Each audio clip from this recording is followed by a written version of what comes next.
এইবার এমন একটা দাও মারবো না যে কৃষ্ণচন্দ্র কেঁদে কুল পাবে না। কিন্তু সেটা একমাত্র সফল হবে যদি কৃষ্ণনগরের মন্ত্রী আমাদের পাশে থাকে। আরে ও তো মোহর ছাড়া আর কিছুই চেনে না। ওকে খবর দিয়েছি এক্ষুনি এলো বলে। রাজামশাই, কৃষ্ণনগরের মন্ত্রী এসেছেন। ওকে ভেতরে পাঠিয়ে দাও। প্রণাম খাম্বাজরাজ। এ কি রানীমা, আপনি? আমি তোমাদের কৃষ্ণনগরের রানীমা নই। আমার নাম ললনা।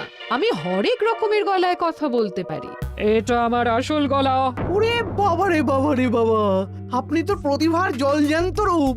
একে আপনি কোথা থেকে পেলেন খাম্বাজরাজ? বেশ কিছুদিন আগে একটা যাত্রা দেখতে গিয়ে ললনার সাথে পরিচয় হয়।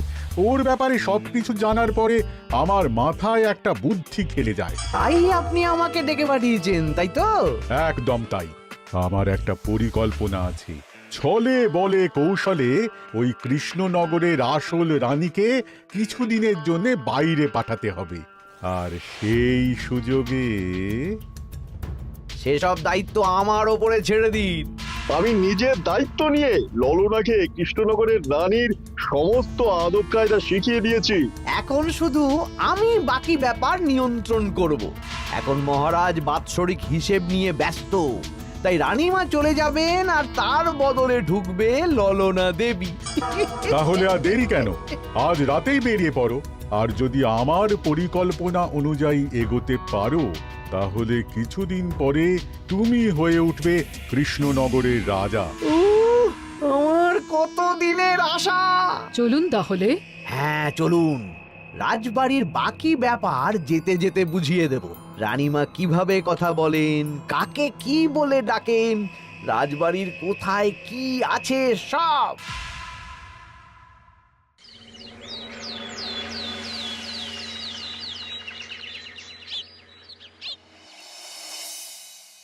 কি গো গিন্নি, জ্বরটা নেমেছে? এই জ্বরটা কমেছে, কিন্তু শরীরটা খুব দুর্বল গো। তুমি পারলে ভাতটা রান্না করে রাজবাড়ি যাও। আমি বেলার দিকে এই কিছু একটা তরকারি করব। না না গিন্নি, তোমাকে এই শরীরে রান্না করতে হবে না। আমি তরকারির সবজি কুটে রাখছি। হ্যাঁ, ওই পুঁটির মাকে বলে রাখবো, ও এসে রান্না করে দেবে। তাহলে তো ভালোই হয়। জ্বরে একেবারে শরীরটা দুর্বল করে দিয়েছে গো। হ্যাঁ, তুমি বিশ্রাম নাও গিন্নি, আমি রান্নাঘরে যাই। কি গোপাল আজকে এখনো এলো না? ও কোনোদিন সময় এসেছে মহারাজ? ওকে তাড়িয়ে আপনি একটা কাককে রাজসভায় রাখলেও সে সময়ে আসবে। না, আসলে গোপালের গিন্নির খুব জ্বর, আমি দেখে এসেছি। তাই হয়তো ওর গিন্নির সেবা শুশ্রূষা করতে গিয়ে গোপালের দেরি হচ্ছে। তোমাকে আর গোপালের হয়ে কাসুন্দি গাইতে হবে না। এই তোমরা থামো তো। একটু দেরি হয়ে গেল মহারাজ। আসলে গিন্নির খুব জ্বর, তাই কিছুটা রান্না করে এলাম। আচ্ছা আচ্ছা আচ্ছা, তা এখন তোমার গিন্নির শরীর কেমন আছে? আগের থেকে ভালো আছে মহারাজ। জ্বরটা কমেছে, কিন্তু শরীর খুব দুর্বল। বেশ বেশ, একটু যত্নআত্তি করো। যাই হোক, আজকে সারা বছরের খরচের হিসেব আর আগামী অর্থনৈতিক বছরের প্রকল্প নিয়ে আলোচনা হবে। আলোচনা শুরু করা হোক। বিগত অর্থনৈতিক বছরে বিভিন্ন খাতে মোট খরচ হয়েছে 15,700 মোহর, আর বিভিন্ন কর বাবদ উপার্জন হয়েছে 22,000 মোহর। তাহলে তো মহারাজ ভালোই লাভ হয়েছে। এবার আমাদের দিকে একটু নয়ন মেলে তাকালেই হয়। সেসব তো দেখবই, কিন্তু তার আগে আমি মন্ত্রীর সাথে বিগত বছরের সব খরচ নিয়ে হিসেবে বসবো। হ্যাঁ, বেশিরভাগ দায়িত্ব তো মন্ত্রীমশাইয়ের কাঁধেই থাকে, তাই উনি কোনো হিসেবে জল দিয়েছেন কিনা সেটাও পরখ করে নেওয়া যাবে। এত কাজের চাপ যাচ্ছে কদিন, শান্তিতে ঘুমোতেও পাচ্ছি না। মন্ত্রী, তুমি আজ বিকেলে রাজবাড়িতে চলে এসো। বিগত অর্থনৈতিক বছরের হিসেবগুলো একবার দুজনে বসে মিলিয়ে নেব। আচ্ছা মহারাজ, যা করার তাড়াতাড়ি করে নিতে হবে। এখন দেরি করলেই এই বছরের প্রকল্পগুলো শুরু করতে দেরি হয়ে যাবে। মহারাজের জয় হোক। বলো প্রহরী, তুমি কি কিছু বলবে? মহারাজ, একজন কালো চাদর মুড়ি দেওয়ার লোক এলেন আর আমার হাতে এই চিঠিটা ধরিয়ে দিয়ে চলে গেলেন। এই গরমে চাদর মুড়ি? অদ্ভুত লোকটা। কি রে বাবা? সর্বনাশ! কি হলো? তোমাদের রানীমার জ্যাঠামশাই খুব অসুস্থ, তাই পরিবারের সবার সাথে দেখা করতে চান। ও মা গো, আজ সভা এখানেই শেষ। এইবার শুরু হবে আসল খেলা। কি বলছেন মহারাজ? হ্যাঁ রানী, আমাকে এক্ষুনি জ্যাঠামশাইয়ের কাছে যাওয়ার বন্দোবস্ত করে দিন মহারাজ। কিন্তু রানী, তোমার জ্যাঠামশাইয়ের বাড়ি কৃষ্ণনগর থেকে ঘোড়ার গাড়িতে গেলেও তো 1.5 দিন সময় লেগে যাবে। এদিকে আমার এত কাজের চাপ। আপনি বরং কয়েকদিন পরে আসুন, আমাকে এক্ষুনি যেতে হবে মহারাজ। বেশ বেশ, আমি তোমার যাওয়ার ব্যবস্থা করছি। সাবধানে যেও রানী, আমি 2-3 দিনের মধ্যেই আসছি।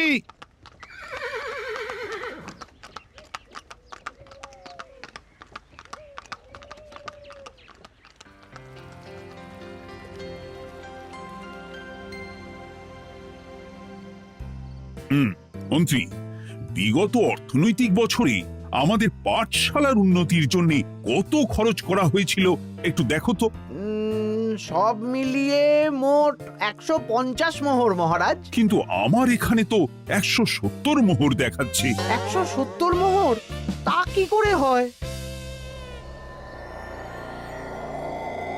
একই রানীমা, আপনি ঘোড়ার গাড়ি করে গেলেন আর হেঁটে চলে এলেন। সে আমার ব্যক্তিগত ব্যাপার, তুমি তোমার কাজ করো।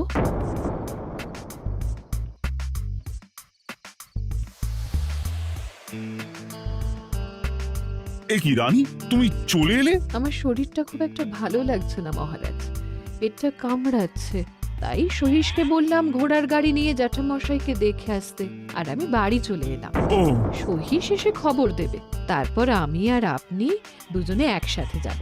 বেশ বেশ, ঠিক আছে রানী, তুমি বিশ্রাম নাও। বিশ্রাম না, আমি একটু স্নান ঘরে যাব, পেটটা কেমন মোচড় দিচ্ছে। মহারাজ কিছুই বুঝতে পারেনি, মজা জমবে।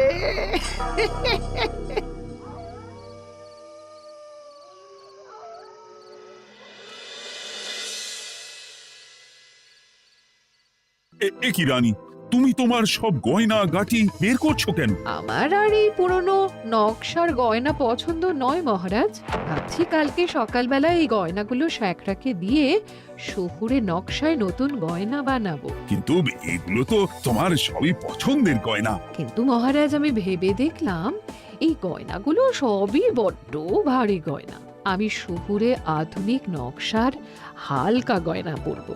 এমনিতে জ্যাঠামশাইয়ের শরীরটা ভালো নেই, মনটাও ভালো নেই, ও, পেটটা কেমন মোচড় দিচ্ছে, আমি আরেকবার স্নান ঘরে যাব।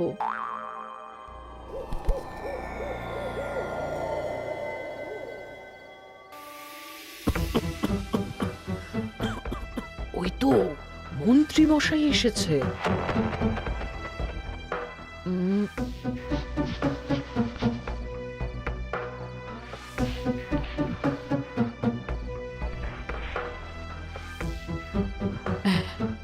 এই রাজ্যে গোপাল আমার শত্রু, কালকে থেকে গোপালকে খাটাবে।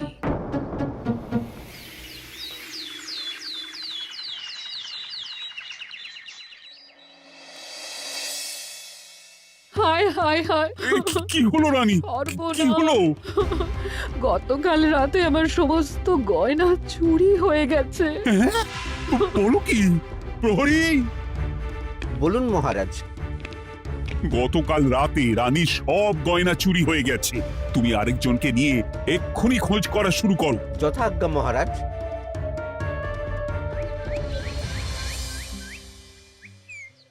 আমার সব গয়না চুরি হয়ে গেল, এবার আমি কি করব? রানী তুমি কেঁদো না, সেই সকাল থেকে কেঁদেই চলেছো। আমি তো প্রহরীকে খোঁজ করতে পাঠিয়েছি। এই সব প্রহরী কর্মচারী কাউকে বিশ্বাস হয় না আমার, আজ থেকে সবাইকে ছুটি দিয়ে দেব। কি বলছো তুমি? সবাইকে ছুটি দিয়ে দিলে রাজবাড়ির কাজ কে করবে? কেন? আমাদের সবচেয়ে বিশ্বাসযোগ্য সভাসদ গোপাল আজ থেকে রাজবাড়ির সব কাজ গোপাল করবে। কি বলছো? আপনি কি বলতে চাইছেন? গোপাল বিশ্বাসযোগ্য না? হ্যাঁ, গোপাল আমার সবচেয়ে প্রিয়, ওর চেয়ে বিশ্বাসযোগ্য আর কেউ নেই। কিন্তু কোনো কিন্তু না, বলবেন আপনার আদেশ। এক্ষুনি গোপালকে ডেকে পাঠান। যেমন তোমার ইচ্ছে। গোপাল, গতকাল রাতে রানী সব গয়না চুরি হয়ে গেছে, তাও আবার ঘরের ভেতর থেকে। আমি চাই তোমার মতো বিশ্বাসযোগ্য লোকই রাজবাড়ির সমস্ত কাজ করুক। মানেটা ঠিক বুঝতে পারলাম না রানীমা। মানে আমি রাজবাড়ির বেশিরভাগ কর্মচারীকে ছুটি দিয়ে দিচ্ছি, তার বদলে রাজবাড়ির কাজ করবে তুমি। কিন্তু কোনো কিন্তু না। রাজসভার ভাড়ামো অনেক হয়েছে, এবার থেকে তোমার কাজ বাসন মাজা, ঘর মোছা, কাপড় কাচা, পুরো রাজবাড়ি ঝাঁট দিয়ে পরিষ্কার করা। এই সেরেছে। যাও, রান্নাঘর থেকে বাসন নিয়ে পুকুর পাড়ে গিয়ে বাসন মাজবে। এ কি গোপাল, রাজসভা থেকে সোজা পুকুর পাড়ে? কি হয়েছে নাকি? খুব হাসি পাচ্ছে না? হাসি তো পাবেই। নতুন রানীমা আসার পরে তোমার এই হাল করে ছেড়ে দিল। নতুন রানীমা? না, আসলে ঘটা বলতে চাইছে রানীমা তোমাকে নতুন চাকরি দিয়ে এই হাল করলো। যা হয়েছে ভালো হয়েছে, আমার পেছনে না লেগে নিজের কাজ করুন যান। কোথায় কি বলতে হয় জানিস না নাকি? অভ্যেস নেই তো, তাই মুখ ফসকে বেরিয়ে গেছে।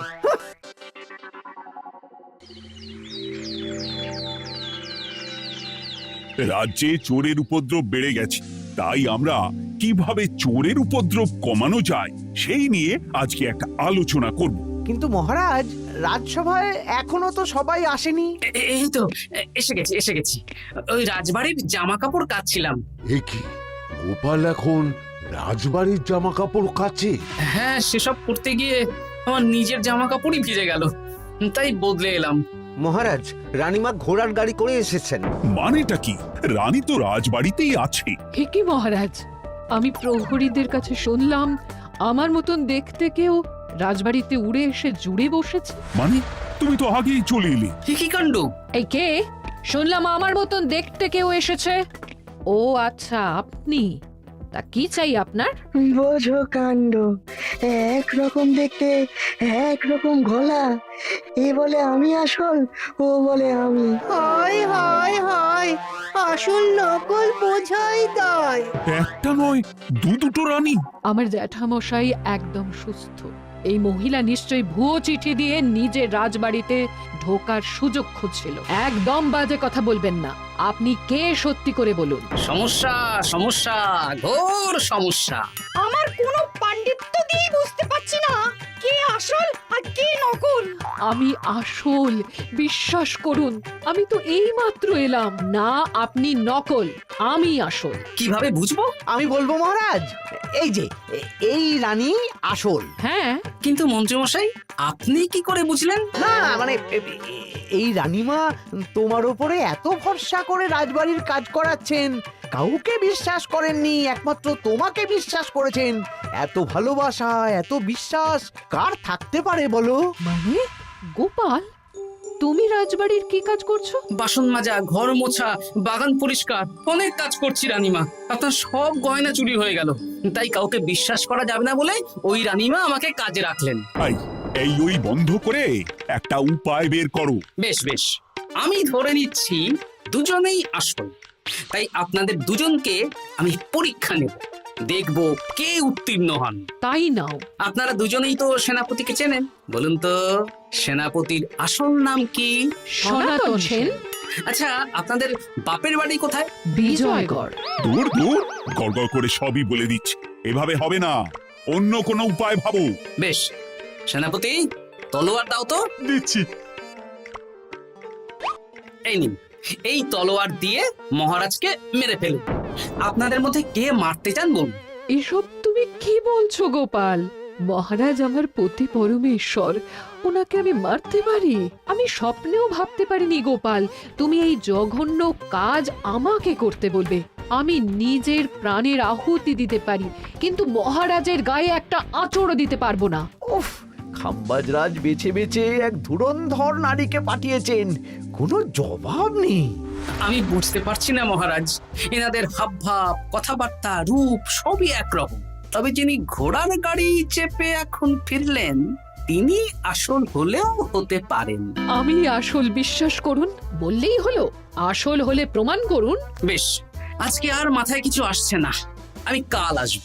ততক্ষণ আপনারা দুজনে রাজবাড়ির দুটো ঘরে থাকুন। কি ছক মারিতে পড়লাম রে বাবা।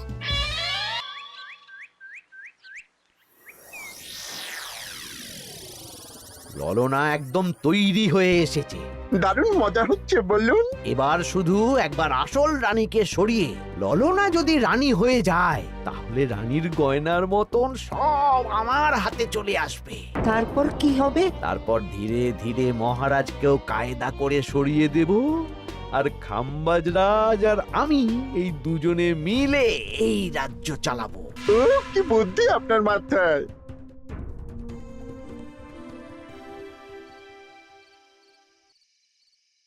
বলছি শোনো না, আমার শাড়িটা একটু ছিঁড়ে গেছে গো। তুমি বাজার থেকে কালকে আমার জন্য একটা শাড়ি নিয়ে আসতে পারবে? হ্যাঁ, আচ্ছা বেশ, নিয়ে আসবো শাড়ি। শাড়ি শাড়ি শাড়ি, এই তো মাথায় বুদ্ধি এসেছে। কাল নয়, আজকেই। গোপাল, তুমি কিছু ভাবতে পারলে? মহারাজ, আপনার দুই রানীকে ডাকুন। আমার তো একটাই রানী। ওই হলো মহারাজ, আসল নকল দুজনকেই ডাকুন। কই গো, একটু বাইরে এসো। বলুন মহারাজ, আপনি ডাকছেন? আচ্ছা, আমি দুটো শাড়ি নিয়ে এসেছি, লাল শাড়ি আর নীল শাড়ি। এই দুটোই মন্ত্রপুত শাড়ি, এক সিদ্ধ পুরুষ দিয়েছেন। কে তিনি? না, সেসব এখন বলা যাবে না, তবে এই শাড়ি দুটো একটা একটা করে ওনাদের দিয়ে দিন। এবার আমি এই শাড়ির বিশেষত্ব বলি। হ্যাঁ বলো গোপাল, বলো। আপনারা দুজনেই আজ রাতে এই শাড়িটা পরবেন, সারা রাত পরে থাকবেন। এই শাড়িগুলো 12 হাত মাপের শাড়ি। আগামীকাল সূর্যোদয় হওয়ার পরে যার শাড়ি 4 হাত কমবে সেই হবে আসল রানী। আচ্ছা বেশ, তাহলে তোমরা দুজনেই এই শাড়ি পরে থাক। কাল সকাল সকাল রাজসভা বসবে, তখন তোমাদের শাড়ি গোপালের কাছে জমা দিও। আচ্ছা। আমি যে নকল সেটা বুঝতে দেওয়া যাবে না। কি করে এই শাড়িটা 4 হাত কেটে ফেলে ওই দুফল কাটার ছড়ি কেটে ফেলো। কালকে আবার মজা হবে।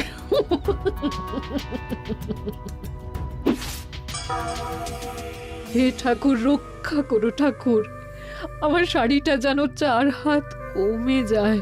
ঠাকুর রক্ষা করো।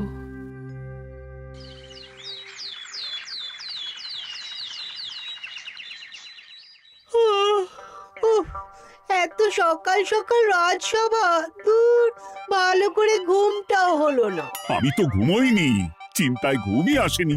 কই গো, তোমরা এসো।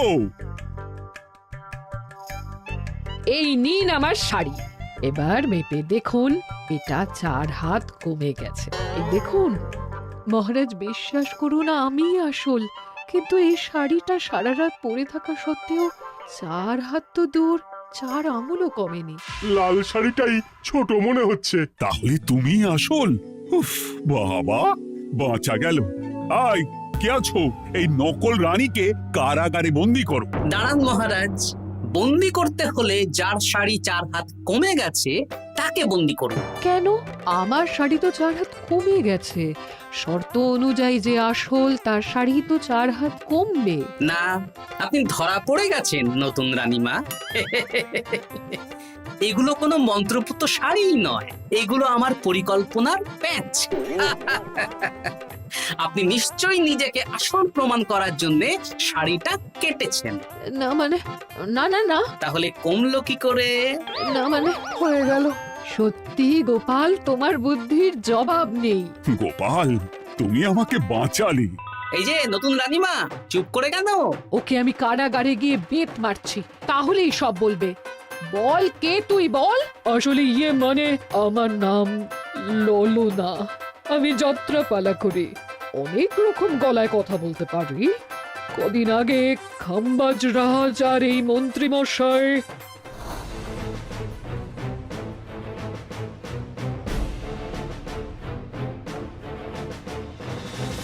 বাহ বাহ বাহ বাহ বাহ, এ তো দেখছি ললনার ছলনা। তার মানে রানীমার গয়না? ওগুলো তো সব মন্ত্রীকে দিয়েছি, জানলা দিয়ে কাপড়ে পেঁচিয়ে নামিয়ে দিয়েছি। মন্ত্রী, তোমাকে আমি শুলে চড়াবো। ভুল হয়ে গেছে মহারাজ, আমাকে ক্ষমা করুন। প্রাণে মারবেন না, সব গয়না ফেরত দিয়ে দেবো মহারাজ। তুমি শত্রু রাজ্যের প্ররোচনায় এত বড় ক্ষতি করতে চেয়েছিলে? ক্ষমা করুন মহারাজ, ক্ষমা করুন। সেনাপতি, মন্ত্রীকে 1000 বার বেত্রাঘাত করো। আর এই ললনার কি হবে? আমি অনেক দিন ধরে বাড়িতে একটা কাজ করার লোক খুঁজছি, ওনাকেই পাঠিয়ে দিন। আমার গিন্নি শুয়ে বসে থাকবে আর উনি খাটবেন। নয়, হ্যাঁ, ললনার ছলনা ভেস্তে গেল।